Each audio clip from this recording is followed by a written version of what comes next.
السلام علیکم ورحمۃ اللہ وبرکاتہ۔ بسم اللہ الرحمن الرحیم، نحمد و نصلی علی رسول کریم، اما بعد، رب اشرح لی صدری ویسر لی امری واحلل عقدۃ من لسانی یفقهوا قولی، ربنا یسر ولا تعسر وتمم بالخیر، رب زدنی علما، اللہم فقہنی فی الدین، یا اللہ ہمیں دین کی سمجھ کچھ عطا فرما، آمین یا رب العالمین۔ سورہ لقمان ہم نے شروع کیا تھا کل 21ویں پارے کا، آگے ہم بڑھتے ہیں انشاءاللہ۔ وَلَقَدْ أَعُوذُ بِاللَّهِ مِنَ الشَّيْطَانِ الرَّجِيمِ بسم اللہ الرحمن الرحیم۔ وَلَقَدْ آتَيْنَا لُقْمَانَ الْحِكْمَةَ أَنِ اشْكُرْ لِلَّهِ وَمَنْ يَشْكُرْ فَإِنَّمَا يَشْكُرُ لِنَفْسِهِ وَمَنْ كَفَرَ فَإِنَّ اللَّهَ غَنِيٌّ حَمِيدٌ۔ اور ہم نے لقمان کو دانائی بخشی کہ اللہ کا شکر کرو، اور جو شخص شکر کرتا ہے تو اپنے ہی فائدے کے لیے کرتا ہے۔ اللہ تعالیٰ جیسے جیسے بندہ شکر کرتا ہے تو اس کی نعمتوں کو اللہ تعالیٰ زیادہ کرتے ہیں، اور ناشکرے کی نعمتوں کو اللہ تعالیٰ چھین لیتے ہیں۔ اور جو ناشکری کرتا ہے تو اللہ بھی بے پرواہ اور سزاوار ہے۔ حمد و ثنا اللہ ہی کے لیے۔ اللہ کے لیے اگر کوئی ناشکری کرے تو اللہ کا کچھ نقصان ہونے والا نہیں ہے، بلکہ نقصان تو اسی کا ہوتا ہے جو ناشکری کرتا ہے۔ تو انسانیت کی بھی جو ہے نا، یہ بہت ہی نچلے درجے کی سطح ہوتی ہے۔ کافر بھی جو ہے ایک دوسرے کا شکر ادا کرتے ہیں۔ اگر کوئی باس کوئی نیچے کے باس کا کوئی کام کر کے دے تو وہ بھی تھینک یو کہتا ہے۔ تو یہ انسانیت کی جو ہے نا ادب میں سے آتا ہے یہ۔ تو اللہ تعالیٰ کا تو احسان سب سے زیادہ ہے جو بندوں پر، اس نے جو ہے ہمیں بہت ساری نعمتیں عطا کی ہیں، تو اس کا شکر ادا کرنا ہم پہ لازم ہے، اور جتنا ہم شکر کریں گے تو فائدہ ہمارا ہی ہوگا، اللہ نعمتیں اور اضافہ کریں گے۔ وَإِذْ قَالَ لُقْمَانُ لِابْنِهِ وَهُوَ يَعِظُهُ يَا بُنَيَّ لَا تُشْرِكْ بِاللَّهِ إِنَّ الشِّرْكَ لَظُلْمٌ عَظِيمٌ۔ یہ جو ہے لقمان، اس میں مختلف اختلاف ہے علماء میں، کہ بعض کہتے ہیں کہ یہ نبی تھے، بعض کہتے ہیں کہ یہ ولی تھے، بعض کہتے ہیں کہ یہ نیک صالح بندے تھے جو حکمت کی باتیں کرتے تھے، جو اچھی باتیں کرتے تھے۔ ایک روایت میں ہے کہ آپ حضرت داؤد علیہ السلام کے ساتھ وہی زمانے میں تھے، ملک حبشہ کے رہنے والے تھے، اور ایک آزاد شدہ غلام تھے۔ اور بعض عالموں نے کہا ہے کہ آپ جو ہے ابراہیم علیہ السلام کے دور میں تھے، قوم عاد ثانیہ کے، اور یہ بادشاہ بھی تھے کہ لکھتے ہیں، اور حود علیہ السلام کے پیرو تھے، عربی نسل تھے۔ بہرحال یہ اس میں اختلاف ہے علماء کا، لیکن یہ ایک نیک صالح ضرور تھے۔ وَوَصَّيْنَا الْإِنسَانَ بِوَالِدَيْهِ حَمَلَتْهُ أُمُّهُ وَهْنًا عَلَى وَهْنٍ وَفِصَالُهُ فِي عَامَيْنِ أَنِ اشْكُرْ لِي وَلِوَالِدَيْكَ إِلَيَّ الْمَصِيرُ۔ اور ہم نے انسان کو جسے اس کی ماں نے تکلیف پہ تکلیف سہ کر پیٹ میں اٹھائے رکھتی ہے، پھر اس کو دودھ پلاتی ہے، اور آخر کار 2 برس میں اس کا دودھ چھڑانا ہے۔ امام ابو حنیفہ رحمۃ اللہ علیہ کے پاس ڈھائی ہے، جو کہ دوسرے آیات میں ہے، 2.5 سال تک بچے کو دودھ پلا سکتے ہیں۔ اس کے ماں باپ کے بارے میں تاکید کی ہے کہ میرا بھی شکر کرتا رہے، اور اپنے ماں باپ کا بھی، کہ تم کو میری ہی طرف لوٹ کر آنا ہے۔ وَإِن جَاهَدَاكَ عَلَىٰ أَن تُشْرِكَ بِمَا لَيْسَ لَكَ بِهِ عِلْمٌ فَلَا تُطِعْهُمَا وَصَاحِبْهُمَا فِي الدُّنْيَا مَعْرُوفًا وَاتَّبِعْ سَبِيلَ مَنْ أَنَابَ إِلَيَّ ثُمَّ إِلَيَّ مَرْجِعُكُمْ فَأُنَبِّئُكُمْ بِمَا كُنتُمْ تَعْمَلُونَ۔ اور اگر وہ تیرے در پہ ہوں کہ تو میرے ساتھ کسی ایسی چیز کو شریک کرے جس کا تجھ کو کچھ بھی علم نہیں، تو ان کا کہا نہ مان۔ صرف شرک کرنے کا اگر کہیں تو ان کا نہیں ماننا، بقیہ ہر اطاعت ان کی کرنا۔ معاصی یعنی گناہ کرنے کی اگر وہ کہہ رہے ہیں تو اس کے علاوہ ان کی ہر بات کو اطاعت کرنا ہے۔ ہاں، دنیا کے کاموں میں ان کا اچھی طرح ساتھ دینا، اور جو شخص میری طرف رجوع لائے اس کے راستے پر چلنا، پھر تو تم کو میری طرف لوٹ کر آنا ہے۔ تو جو کام تم کرتے رہے میں سب اس کام سے آگاہ ہوں۔ ہم جو بھی کر رہے ہیں اللہ تبارک تعالیٰ سب جان رہے ہیں، اور یہ بار بار اللہ تبارک تعالیٰ فرماتے ہیں کہ بھئی وارننگ دیتے ہیں کہ آپ کو میری طرف سے لوٹ کر آنا ہے۔ دنیا جتنی بھی تم دنیا میں زندگی گزارو، آ کے یہاں میرے پاس آ کر حساب کتاب دینا ہے۔ علامہ ابن کثیر رحمۃ اللہ علیہ نے حضرت سعد بن مالک رضی اللہ تعالیٰ عنہ کا واقعہ لکھا ہے، فرماتے ہیں کہ یہ آیت میرے بارے میں نازل ہوئی، میں اپنی ماں کی بہت خدمت کیا کرتا تھا، سعد بن مالک رضی اللہ تعالیٰ عنہ، اور ان کی پوری اطاعت بھی کرتا تھا، اطاعت گزار تھا۔ جب مجھے اللہ نے اسلام کی ہدایت دی تو میری والدہ مجھ پر بہت بگڑے، وہ جو ہے ناراض ہو گئے، جب ایمان لائے تو وہ بہت ناراض ہو گئی اور کہنے لگیں کہ بیٹا یہ نیا دین تو کہاں سے نکال لایا ہے، سنو میں تمہیں حکم دیتی ہوں کہ اس دین کو چھوڑ دو، ورنہ میں نہ کھاؤں گی نہ پیوں گی، میں بھوک ہڑتال کروں گی اور یوں ہی بھوکی مر جاؤں گی اگر تم دین کو نہیں چھوڑیں گے جو اسلام میں داخل ہوئے ہو، پھر سے واپس ہمارے دین میں آ جاؤ، ورنہ میں کھانا پینا چھوڑ کر مر جاؤں گی۔ میں نے اسلام کو چھوڑا نہیں اور میری ماں نے کھانا پینا ترک کر دیا، انہوں نے چھوڑ دیا ان کی ماں نے، اور چار طرف سے مجھ پر لوگوں نے جو ہے نا تانے کسنے لگے کہ یہ اپنی ماں کا قاتل ہے۔ میں بہت ہی تنگ دل ہوا، اپنی والدہ کی خدمت میں بار بار عرض کیا، خوشامدی کی، ان کو منانے کی کوشش کی، ان کو سمجھانے کی کوشش کی کہ اللہ کے لیے اپنی ضد سے باز آ جاؤ، یہ تو ناممکن ہے کہ میں اس سچے دین کو چھوڑ دوں۔ اسی میں میری والدہ جو ہے 3 دن کا فاقہ گزر گیا، یہی چیزیں میں بات چیت کر رہا تھا لیکن میری والدہ کے یہ 3 دن بغیر کھائے پیے گزر گئے اور ان کی حالت بہت ہی خراب ہو گئی۔ تو میں ان کے پاس گیا اور میں نے کہا، سنو اماں جان، تم مجھے میری جان سے زیادہ عزیز ہو مگر دین سے زیادہ عزیز نہیں ہے، سب سے زیادہ آپ عزیز ہیں لیکن آپ سے بھی زیادہ مجھے عزیز میرا دین اسلام ہے، اس کے لیے میں جو ہے آپ کو بھی جو ہے قربان کر سکتا ہوں، واللہ ایک نہیں تمہاری 100 جانیں ہوں اور اس بھوک پیاس میں ایک ایک کر کے مر جائیں۔ سبحان اللہ، کیسا قوی ایمان تھا، ماں کو یہ کہہ رہے ہیں کہ تمہاری ایک نہیں بلکہ تمہاری جیسی 100 جانیں بھی چلے جائیں تو مجھے جو ہے نا وہ منظور ہے، لیکن میں اپنے یہ دین کو نہیں چھوڑوں گا۔ اب میری ماں مایوس ہو گئی اور کھانا پینا شروع کر دیا۔ مخالفین اسلام کہا کرتے ہیں، جو آج بھی جو کہتے ہیں کہ تلوار کے زور پہ اسلام پھیلا ہے، لیکن انہیں دیکھنا چاہیے کہ کیسے کیسے صحابہ اکرام نے اپنی زندگیوں کو قربان کیا اور کبھی جو ہے سختی اور تلوار کا کبھی جو ہے ہاتھ میں نہیں لیا غیر ضروری۔ جب بہت ہی ضرورت ہے، دشمن جو ہے نا آپ پر حملہ آور ہو رہا، آپ کو تکلیفیں بہت زیادہ دے رہا، تو تبھی انہوں نے یہ کیا ہے، لیکن پہلے اپنی طرف سے کسی کو تکلیف نہیں دی۔ اس روایت سے بھوک ہڑتال کی بھی حقیقت معلوم ہوئی کہ جاہلیت کی رسم تھی، جس کو ہمارے ملکوں میں جو ہے نا انگریزوں کے خلاف بھی استعمال کیا گیا۔ اب دیکھا دیکھی جو ہے بہت سارے لوگ ابھی بھی کرتے ہیں، جو کہ جائز نہیں ہے بھوک ہڑتال کرنا۔ قرآن کیسے جمع ہوا ہے، یہ جو ہے تھوڑا سا ہم یہاں پہ ڈیٹیل پڑھتے ہیں قرآن کے بارے میں۔ حضور صلی اللہ علیہ وسلم پر 23 ایئرز تک تھوڑا تھوڑا قرآن جو ہے وحی کے ذریعے نازل ہوا، کیونکہ آپ امی تھے، آپ پڑھنا لکھنا نہیں جانتے تھے۔ اللہ تبارک تعالیٰ کی اس میں بھی شان عظیم ہے کہ انہوں نے نبی کریم صلی اللہ علیہ وسلم ایسی اونچی شخصیت ہے، ان کا کوئی معلم نہیں رکھا۔ معلم رکھنے کا مطلب ہوتا ہے کہ وہ ان سے زیادہ علم والا ہو تو وہ معلم بنتا ہے کسی کا۔ تو اسی لیے اللہ تبارک تعالیٰ نے نبی کریم صلی اللہ علیہ وسلم کے اوپر صرف اللہ ہی نے جو ہے نا علم آپ پر نازل کیا ہے، آپ نے علم دیا ہے، بلکہ کوئی دوسرا دنیا کا کوئی انسان نہیں ہے۔ تو جب یہ 23 سال نازل ہوئی، آپ زبانی یاد فرما لیتے تھے اور اپنے صحابہ کو یاد کرا دیتے تھے اور حکم بھی دیتے تھے کہ اس کو لکھ لیا جائے۔ چنانچہ صحابہ اکرام رضی اللہ تعالیٰ عنہ اجمعین جو ہے اس وقت جو کپڑے کاغذ کے ٹکڑے ہوتے تھے کھجوروں کے پتوں پہ یا لکڑیوں کے تختوں پر، آج بھی آپ دیکھیں ہوں گے ویڈیوز وغیرہ آتے، افریقہ کے لوگ جو ہے بچے جو ہے لکڑیوں پہ لکھی ہوئی قرآن ہوتی اس میں پڑھتے ہیں، پتھر کے ٹکڑوں پر، چمڑے کے غلافوں پر اور کپڑے کے تھیلوں وغیرہ پر لکھا لیا کرتے تھے۔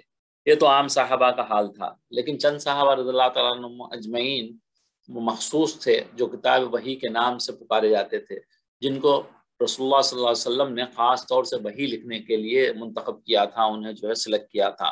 ان کو آپ لکھنے کا حکم دیتے اور یہ بھی حکم دیتے کہ فلاں آیت کو فلاں جو صورت ہوئی تو بعض صورتیں پہلے آ گئی، بعض آیتیں پیچھے آئی، لیکن نبی صلی اللہ علیہ وسلم اس کو صحیح جگہوں پہ جو ہے برابر ترتیب کے ساتھ جو آج قرآن ہے وہاں آتی تھی، کیونکہ بعض صورتیں پہلے آئی، بعض صورتیں بعد میں آئی، لیکن اللہ کے حکم سے نبی صلی اللہ علیہ وسلم اسے مختلف جگہوں پہ جہاں اس نے حکم ہوا ہے وہاں بتا دیتے۔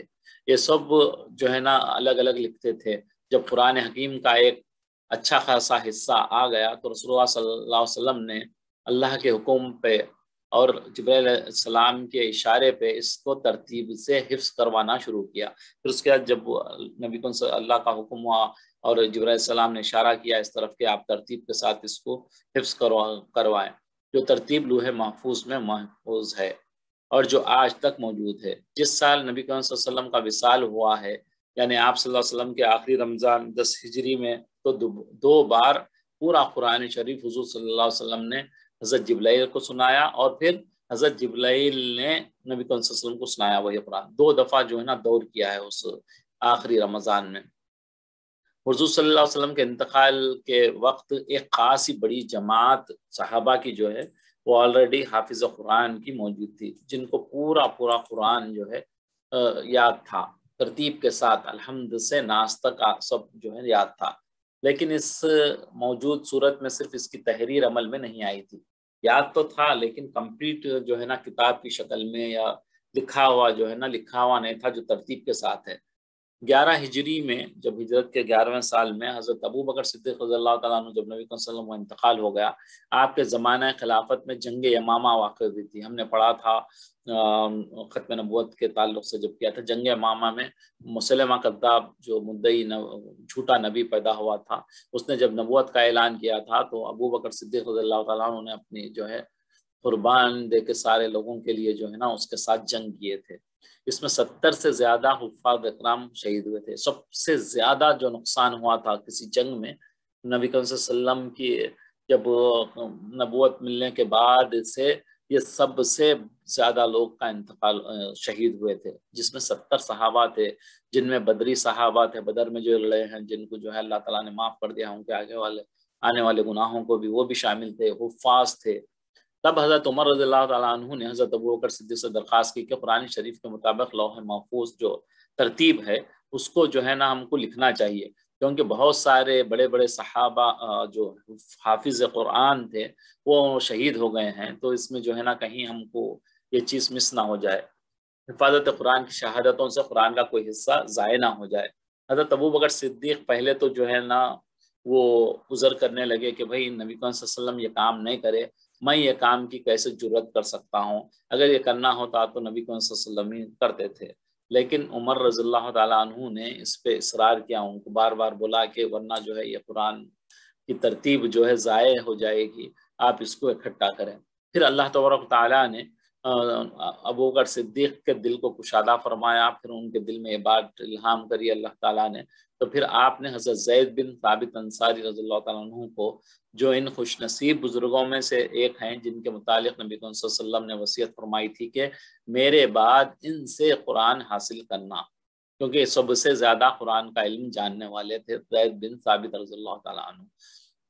آپ نے کیا کیا پھر حفاظ صحابہ کی ایک جماعت کی مدد سے بڑی احتیاط، یعنی ہر نماز کے بعد مسجد نبوی میں 2 گواہوں، 2 جو ہے وٹنس کے ساتھ کی موجودگی میں آیات کو جو ہے حفظ جیسے ترتیب کے ساتھ جو تھا اس کو لکھوایا، یہاں تک کہ سارا قرآن شریف ایک جگہ جمع ہو گیا، اور اس طرح سارا قرآن شریف تحریر کے ہاتھ میں آ گیا۔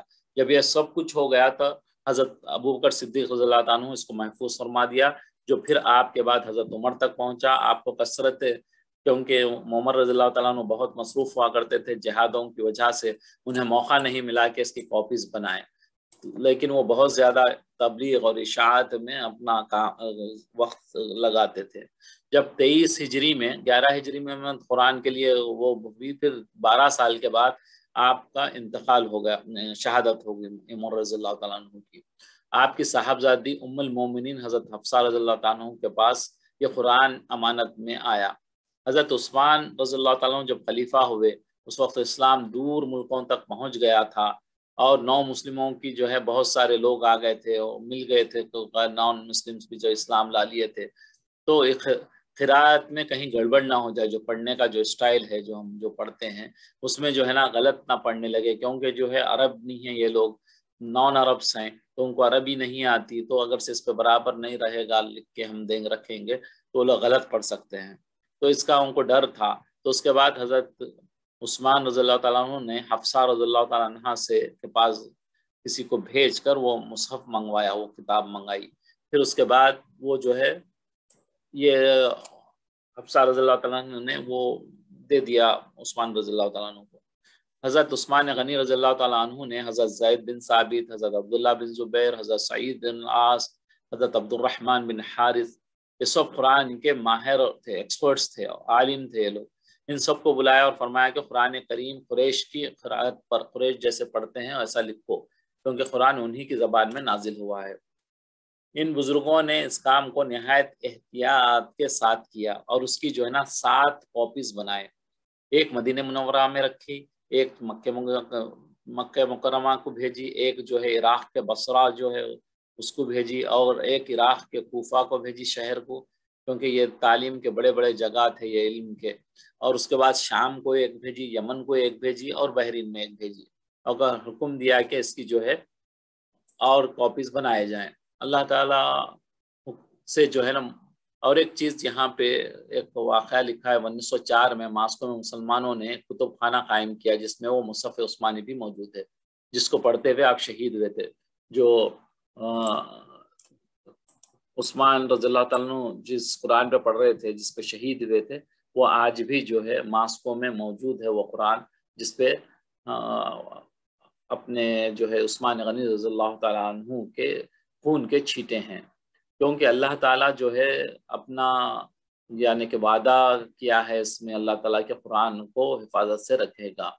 حضور صلی اللہ علیہ وسلم کے عہد میں تھا اور یہی لوح محفوظ میں ہے۔ قرآن حکیم میں ایک شوشہ اور ایک حرف بھی اضافہ یا کمی یا تبدیلی نہیں کی گئی، ایک حرف نہ ایک زیر زبر کی بھی کوئی تبدیلی نہیں ہے، کیونکہ اللہ تبارک و تعالیٰ فرماتے ہیں اِنَّا نَحْنُ نَزَّلْنَا الذِّكْرَ وَإِنَّا لَهُ لَحَافِظُونَ، ہم ہی ہیں، بالتحقیق ہم نے قرآن نازل کیا، ہم نے ہی نازل کیا ہے اور ہم ہی اس کی حفاظت کا ذمہ دار ہیں۔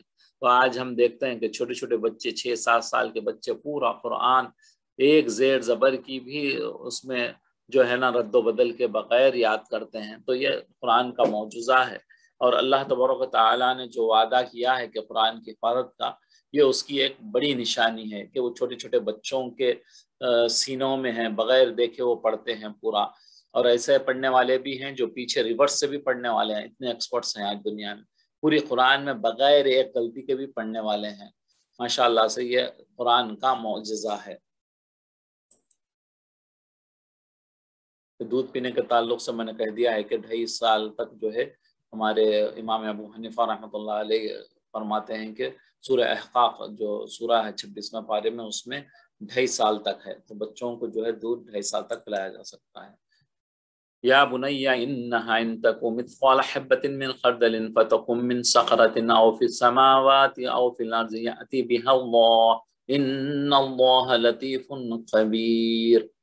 لقمان نے یہ بھی کہا کہ بیٹا اگر کوئی عمل رائی کے بتانے کے برابر، بالکل چھوٹا جیسے عمل ہوتا ہے، اور ہو بھی کسی پتھر کے اندر، یعنی بالکل چھپا ہوا ڈھکا ہوا کوئی دیکھنے والا نہیں، آپ یا نیکی کا کام کر رہے ہیں یا برائی کا کام کر رہے ہیں، یا آسمانوں میں کر رہے ہیں یا زمین میں، اللہ اس کو قیامت کے دن لا موجود کرے گا۔ جو بھی بندہ کہیں بھی کام کرے گا، اندھیرے میں چھپ کے، نیک کام کرے گا بھی تو اسے لا دے گا، ظاہر کر دے گا، اور برا کام بھی کرے گا تو ظاہر کر دے گا۔ کچھ نہیں کہ اللہ تعالیٰ باریک بین ہے اور خبردار ہیں، جو کچھ ہم کر رہے ہیں باریکی سے ان چیزوں کو دیکھتا ہے، اور جو کچھ ہم کر رہے ہیں سب چیز کی اس کو خبر ہے۔ یا بنی اقیم الصلاۃ وامر بالمعروف وانہا عن المنکر واصبر علی ما اصابک ان ذلک من عزم الامور۔ بیٹا نماز کی پابندی رکھنا، یہاں پہ جو ہے نا حکم دے رہے ہیں بیٹے کو اپنے کہ بیٹے آپ نماز کو کبھی نہیں چھوڑنا، اور لوگوں کو اچھے کاموں کے کرنے کا حکم دینا، یعنی کہ نہیں المنکر، اور جو ہے امر بالمعروف نہیں المنکر، امر بالمعروف میں اچھی چیزوں کی دعوت دینا، اور جو ہے برے کاموں سے روکنا۔ جو کوئی برا کام کرتا ہوا دیکھ رہے ہیں تو آپ 3 درجے ہیں، ایک تو جو ہے بڑا درجہ یہ ہے کہ ہاتھ سے کسی کو روکے آپ، اگر وہ نہیں کر سکتے تو دوسرا درجہ یہ ہے کہ آپ زبان سے روکے برا کام دیکھتے ہوئے، یہ سیکنڈ کیٹیگری ہے۔ تیسرا درجہ یہ ہے کہ آپ کم سے کم اس کو دل میں برا جانیں، ورنہ اگر سے یہ تینوں میں سے کوئی ایک نہیں رہا تو پھر آپ کی ایمان کی خیر ہو جائے گی۔ اور جو مصیبت تجھ پر واقع ہو اس پر صبر کر، جو بھی تکلیف آئے، بیماری ہے، پیسے کی تکلیف ہو، کچھ لو اپنے رشتہ دار کی دوری کی تکلیف ہو، کچھ بھی ہو اس پر صبر کر، بے شک یہ بڑے ہمت کے کام ہے، یہ جو بھی ہے بڑے ہمت کے کام ہے۔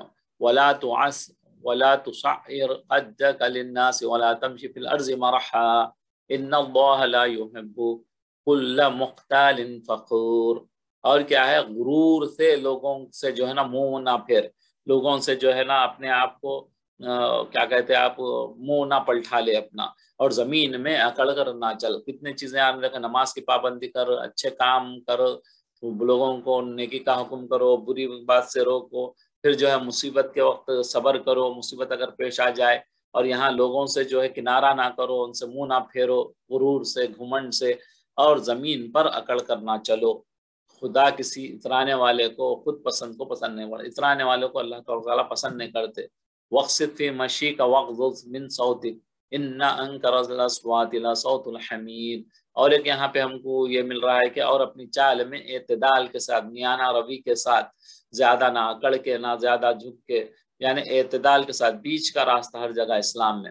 اور بولتے وقت آواز نیچی رکھنا ہے، یعنی کہ آواز آہستہ بولنا ہے۔ یہاں پہ جو ہے تشبیہ اللہ تبارک تعالیٰ جو ہے گدھے کی آواز سے دے رہے ہیں، جو اونچی آواز سے بات کرتے ہیں ان کو فرما رہے ہیں کہ گدھے کی آواز تو بری ہوتی ہے، تو اس طریقے کی آواز سے بات نہ کرو۔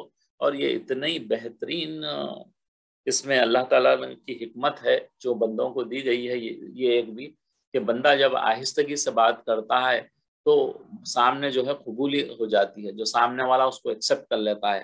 اگر وہی بات آپ تیزی سے کریں تو اچھی بات بھی اگر تیزی سے کریں تو سامنے والا ایکسیپٹ نہیں کرتا، لیکن اگر کوئی دوسری بات بھی اگر آہستہ نرم لہجے میں بات کریں گے تو سامنے والا جو ہے اس کو قبول کر لیتا ہے۔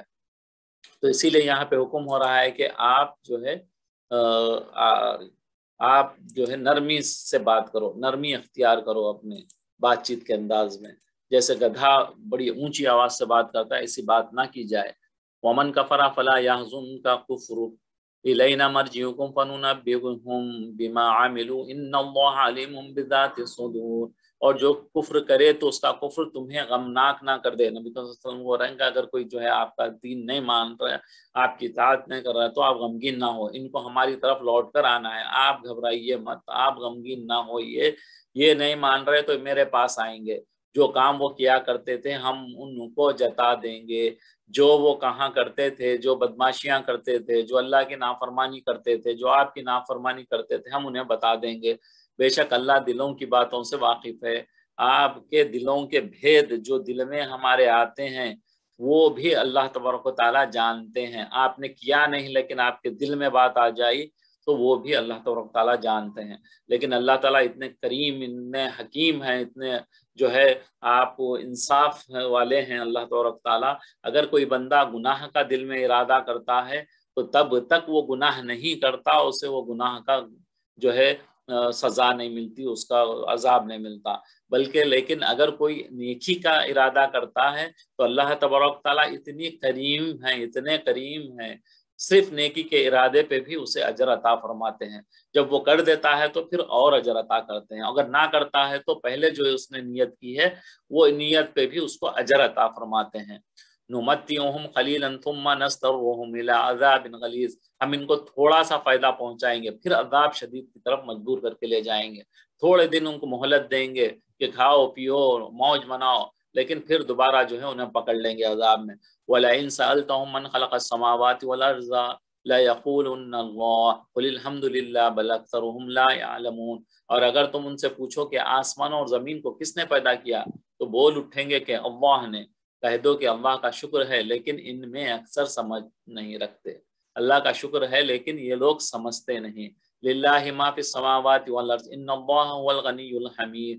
جو کچھ آسمانوں اور زمین میں ہے سب اللہ ہی کا ہے، بے شک اللہ بے پرواہ ہے، اسے کسی کی کوئی حاجت نہیں ہے، اور سزاوار حمد کے لائق صرف اللہ تبارک تعالیٰ کی ہے، جس کی حمد کی جائے، جس کی تعریف کی جائے۔ وَلَوْ أَنَّ مَا فِي الْأَرْضِ مِنْ شَجَرَةٍ أَقْلَامٌ وَالْبَحْرُ يَمُدُّهُ مِنْ بَعْدِهِ سَبْعَةُ أَبْحُرٍ مَا نَفِذَتْ كَلِمَاتُ اللَّهِ إِنَّ اللَّهَ عَزِيزٌ حَكِيمٌ۔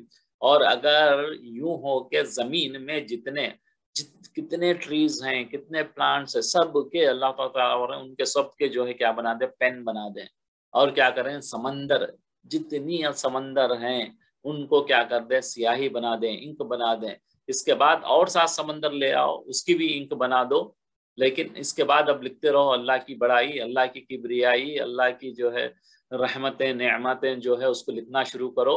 سارے یہ پین ختم ہو جائیں گے، ساری یہ انک ختم ہو جائے گی، لیکن اللہ تبارک و تعالیٰ کی تعریف ختم نہیں ہوگی۔ تو یہ بتایا جا رہا ہے کہ اتنی بڑی اللہ تبارک و تعالیٰ کی تعریف ہے جس کا کوئی اسے لکھ نہیں پاتا۔ ایک علماء سے سنا ہے، ایک کہتے ہیں کہ اللہ تبارک و تعالیٰ کی اگر تعریف لکھنے کے لیے ساری دنیا مل بیٹھے، سارے انٹلیکچوئل بڑے بڑے سائنسدان جو بھی ہوں لکھنا شروع کریں، وہ لکھتے لکھتے ان کا علم ختم ہو جائے گا۔ پھر اس کے بعد اولیاء انبیاء لکھتے لکھتے ختم ہو جائیں، سارے فرشتے لکھتے لکھتے انہوں ختم ہو جائیں گے، ان کا علم ختم ہو جائے گا، حتیٰ کہ نبی کریم صلی اللہ علیہ وسلم بھی آپ کی تعریف لکھتے جائیں گے۔ تو علماء فرماتے ہیں کہ سب کا علم ختم ہو جائے گا، لیکن اللہ تبارک و تعالیٰ کی تعریف اور اس کی جو ہے ختم نہیں ہوگی۔ اتنی بڑی اونچی شان ہے اللہ تبارک و تعالیٰ کی۔ ما خلقکم ولا بعثکم الا کنفس واحدۃ ان اللہ سمیع بصیر۔ تمہارا پیدا کرنا اور جلا اٹھانا ایک شخص کے پیدا کرنے میں، یعنی اتنے کروڑوں اربوں کو اللہ نے پیدا کیا ہے، وہ اللہ کے لیے ایک آدمی کے برابر ہے اسے پیدا کرنا۔ بے شک اللہ سننے اور دیکھنے والا ہے۔ اللہ کے لیے آسان ہے اتنے لوگوں کو پیدا کیا، جیسے ایک آدمی کو پیدا کرنا آسان ہے، ایسے کروڑوں اربوں خربوں لوگوں کو بھی پیدا کرنا اللہ کے لیے آسان ہے۔ الم تر ان اللہ یولج اللیل فی النہار ویولج النہار فی اللیل وسخر الشمس والقمر کل یجری الی اجل مسمی وان اللہ بما تعملون خبیر۔ کیا تم نے نہیں دیکھا کہ اللہ ہی رات کو دن میں داخل کرتا ہے اور وہی دن کو رات میں بناتا، رات سے دن، دن سے رات کون لانے والا ہے؟ اللہ لانے والا ہے۔ اسی نے سورج کو غروب کر رہا، سورج سن سیٹ ہو رہا، پھر جو ہے سورج نکل رہا، اور چاند کو بھی تمہارے لیے جو ہے نا نکال رہا، اس سے جو ہے ڈیٹس معلوم ہوتے ہیں۔ یہ سب کیا ہے؟ ایک ٹائم تک چلنے والا ہے، ان کا بھی جو ایک پیریڈ طے ہے، یہ پیریڈ تک یہ لوگ رہیں گے، اس کے بعد سب قیامت میں سب کو اللہ تعالیٰ توڑ پھوڑ دے گا، سب کو ختم کر دے گا۔ ذالک بأن اللہ هو الحق وان ما يدعون من دونه الباطل وان اللہ هو العلی الکبیر۔ یہ اس لیے کہ اللہ کی ذات برحق ہے، اور جن کو یہ لوگ اللہ کے سوا پکارتے ہیں وہ بیکار ہے، لغو ہے، بکواس ہے، اور یہ کہ اللہ ہی عالی مرتبہ ہے اور گراں قدر ہے۔ اللہ تعالیٰ کی شان بڑی ہے، یہ لوگ جو ہے دوسروں کو پکار رہے ہیں اللہ کے علاوہ، یہ جو ہے نا بیکار فضول ہے اور ان کے کام آنے والا نہیں ہے۔ الم تر ان الفلک تجری فی البحر بنعمت اللہ لیریکم من آیاتہ ان فی ذلک لآیات لکل صبار شکور۔ کیا تم نہیں دیکھا کہ اللہ ہی کی مہربانی سے کشتیاں دریا میں چلتے ہیں؟ کیسے بڑے بڑے، یعنی بندہ حیران ہو جاتا ہے۔ 1 کلو کی چیز، نصف کلو کی، آدھا کلو کی بھی چیز اگر سے پانی میں ڈال دیں تو وہ ڈوب جاتی ہے، لیکن کروڑوں ملینس آف کیجیز کا جو ہے اتنا بڑا شپ جو ہے پانی میں چلتا ہے۔ یہ بھی اللہ کی ایک نشانی ہے کہ جو سمجھ سکے کہ اللہ تعالیٰ کتنے بڑے کریم ہیں کہ اتنے بڑے کشتی کو بھی پانی میں ڈوبتا نہیں ہے، چلتی ہیں، تاکہ وہ تم کو اپنی کچھ نشانیاں دکھائیں۔ یہ نشانی ہے اللہ کی، بے شک اس میں ہر صبر کرنے والے اور شکر کرنے والے کے لیے نشانیاں ہیں۔ جو شکر اللہ کا کرتا ہے اس کے لیے اس میں نشانیاں، ورنہ بس ایسے ہی ہے۔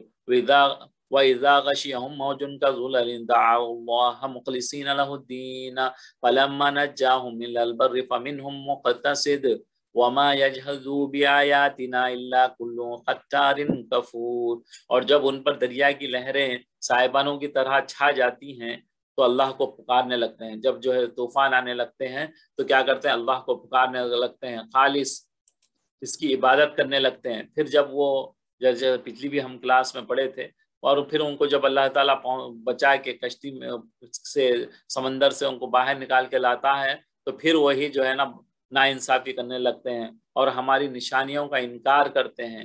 اور جو وعدہ کیا ہے ہم نے، جب اللہ سے وعدہ کیا ہے نا کہ ہم تیری عبادت کریں گے، تو وہ اس کی عہد کیا تھا، اس کی عہد تلافی کرتے ہیں، عہد شکنی کرتے ہیں، عہد کو توڑتے ہیں، ناشکرے بھی ہیں یہ۔ یا ایھا الناس اتقوا ربکم واخشوا یوما لا یجزی والد عن ولده ولا مولود هو جاز عن والده شیئا ان وعد اللہ حق فلا تغرنکم الحیاۃ الدنیا ولا یغرنکم باللہ الغرور۔ لوگوں اپنے پروردگار سے ڈرو اور اس دن کا خوف کرو کہ نہ تو باپ اپنے بیٹے کے کچھ کام آئے گا، جو ایسی محبت کرتا ہے باپ اپنے بیٹے کو، اپنے دامن میں بچا بچا کے لے کے چلتا. کیسی محبت رہتی باپ کو اپنے بیٹے سے, دامن میں بچا بچا کے لے کے جاتا ہے. کئی ہوا بھی چلتی ہے تو اپن ہوا میں کھڑا ہو جاتا ہے, اپنے بچوں کو بچاتا ہے. اور نہ بیٹا باپ کے کچھ کام آ سکے گا, لیکن یہ اتنی محبت کرنے والا بھی جب قیامت ہوگی تو وہ ایک دوسرے کو محبت چھوڑ دیں گے. بے شک اللہ کا وعدہ سچا ہے, پس دنیا کی زندگی تم کو دھوکے میں نہ ڈال دے. فلا تغرنکم الحیات الدنیا, آپ کو جو ہے نا دھوکے میں نہ ڈال دے یہ دنیا کی زندگی. یہاں کی عیش و آرام, یہاں کی خوش نمائی, یہاں کی جو رنگینیاں جو ہے انسان کو غافل نہ کر دے, کیونکہ آپ کے پیچھے شیطان لگا ہوا ہے.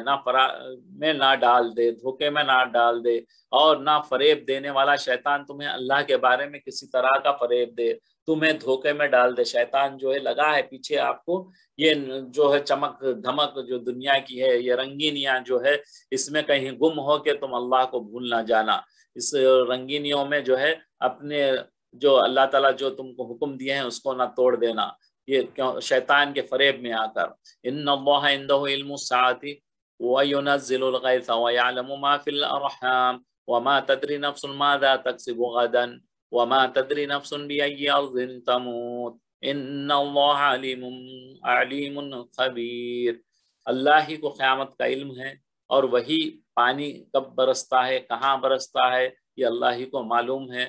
اور وہی جانتا ہے کہ ماں کے پیٹ میں کیا ہے, بیٹا ہے یا بیٹی ہے. اور کوئی شخص نہیں جانتا وہ کل کیا کام کرے گا, اور کوئی نفس یہ نہیں جانتی کہ وہ کس زمین میں مرے گی.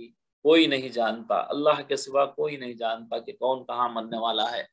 بے شک اللہ ہی جاننے والا ہے. یہ 5 چیزیں جو ہے صرف اللہ کے پاس ہیں.